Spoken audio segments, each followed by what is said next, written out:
Hi, hello, good day. Today we have Divya with us. Divya is a entrepreneur, person with a great background. He's been with advertising industry for more than 20 years. And Divya, would you introduce yourself? Yeah, hi Dinesh, how are you? I'm doing good. Yeah. Yeah, so I've been in the industry for over 2 decades, working across India, Asia Pacific, and across the world, particularly in New York. Last 11 years I've been an entrepreneur and we've built businesses across Europe, United States, India, and UAE a little bit. That's amazing. That's amazing. So let me probably take you back to grassroots. How did you get into advertisement? I mean, I was very interested in advertisement when I was young. All these amazing ads of Amul, then you have amazing Indian brands like Chetak. All these things used to intrigue me. But how did you get into advertising? What did you study and how did you go get into advertising in the first place? Yeah, so in fact, I'm a student of economics and I'm an economics honors graduate. So I had plans of actually getting into consulting and analytics, etc., or probably at the larger level in terms of policy. But I used to watch a program called Dream Merchants, and that was a very famous program. And there was a gentleman called Alec Padamsi who was very famous at that time, the ex-chairman of Yeah. Lintas. Yeah. And when I saw that, I told myself that I want to be a merchant of dreams, and that's how I got into advertising. That's amazing. That's wonderful. I remember Alcu Padamase is a very popular person in India. Let's go back to basics of advertisement. I work with a lot of entrepreneurs, Divya, and you have so much of experience. And you have worked in Asia Pacific, India, all the places. When I meet students and entrepreneurs, or maybe speak to them, I do sessions on leads and maybe marketing leads, advertisement. So, how does advertisement help us? Let's say for a common man, how does advertisement help us? How does it help position yourself?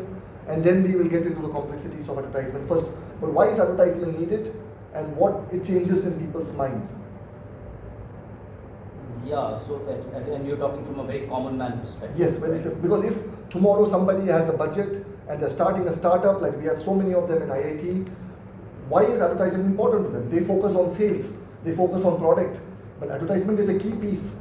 Can you explain why is it very important? So I always tell people, like, imagine a boy is going to meet a girl, and the girl needs to marry. He wants the girl to marry him. Yeah. Okay. The product is that okay, I have a degree from IIT, and this is my body. But that's just the product. Advertising is the clothes you're wearing. Advertising is how you're speaking to her, the personality, the tonality. Advertising is like the grooming that you got from your schooling, from your family, your background. That's what advertising does to a product. So advertising gives a certain body, personality, character, and makes a business from a product to a people connecting it at a more human level. Yeah. So it it's helps you. almost like saying, you go to a girl and you say, hey, you marry me because this is my body and I'm from IIT. She could not, and there are 100 more people like you. But if you're saying, hey, I'm Hitesh, and these are my personality traits, these are my qualities, this is how I am as a human being. So this is the kind of clothes I wear, this is the kind of overall sophistication or personality or grooming I have. That's the complete picture. So advertising basically completes the full picture. Advertising also attaches emotional intelligence to businesses. And if you see in today's world, what is the biggest challenge AI do you think has for? I think AI is all data, the heart is missing. Exactly, the heart is missing, right? In fact, they say the future of AI can only be big if there is emotional intelligence attached to it. Absolutely. So advertising attaches very important emotional intelligence at a certain level. The other thing advertising does is advertising studies the market. So advertising is not just the last mile, what you see as an ad or a film. That's like the tip of the iceberg. The iceberg is behind it. The people who do deep analysis, deep strategy, deep consumer understanding to ensure that you connect with your customers, you retain your customers, you acquire your customers, and most importantly, demand creation. Right? Because otherwise, a business is nothing but supply. Advertising creates demand. Amazing, amazing. That's a wonderful explanation, Divya. I think your experience sums it up all. So it helps you stand out and exemplify your traits. Absolutely, amazing. Also, yeah. Okay, so that's great, Divya. Now we'll jump into the India market and the world market. How, what sells in India? Because you worked in Asia Pac a lot, you travel to US a lot. How does India? What does the focus have to be on India market? How do you attract customers? Because there's nothing without customers is the focus of everything.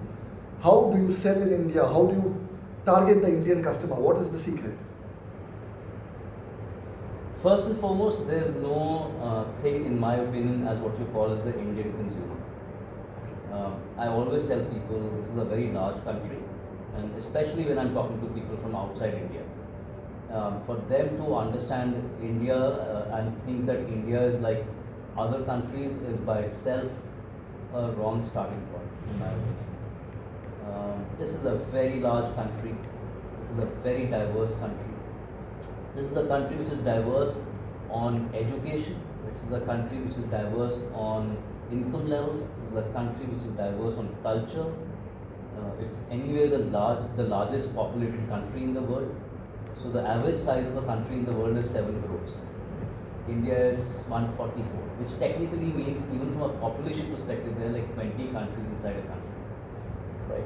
Even large companies like Unilever or P&G today don't talk of one India.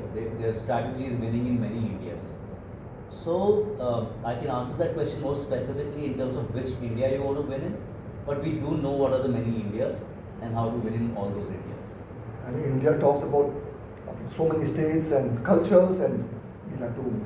States, cultures, the culture in the top 4 metros and the consumer behavior is very different from the moment you go down to smaller towns.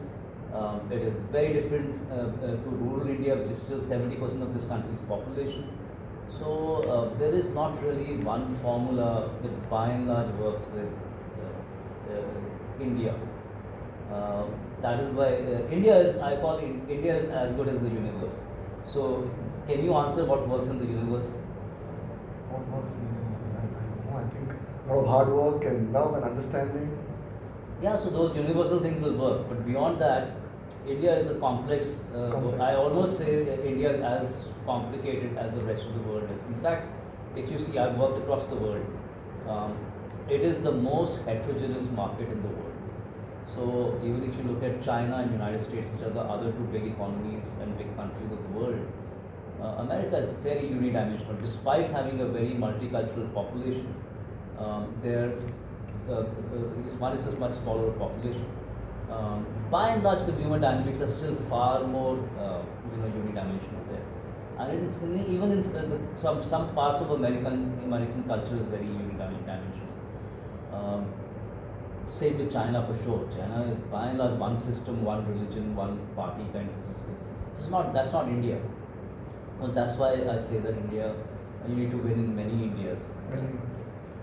I think you have heard it from the horse's mouth, and how advertisement is very important, and it's culture based, and if you have any requirements, if you need to conquer the market in India, I need to understand Divya is the right person.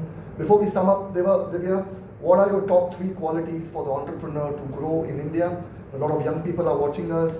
How would you tell them what are the 3 traits that will help them stand out in today's market to close it? I would definitely tell people that we live in a very highly dynamic market, and therefore it's important to be able to adapt to changes really fast in today's market. Having said that, I always tell people, because today in entrepreneurship the buzzword is pivot, and I think it's the most overused and misused and abused word in the startup world. Pivoting has to be very mindfully and strategically thought through.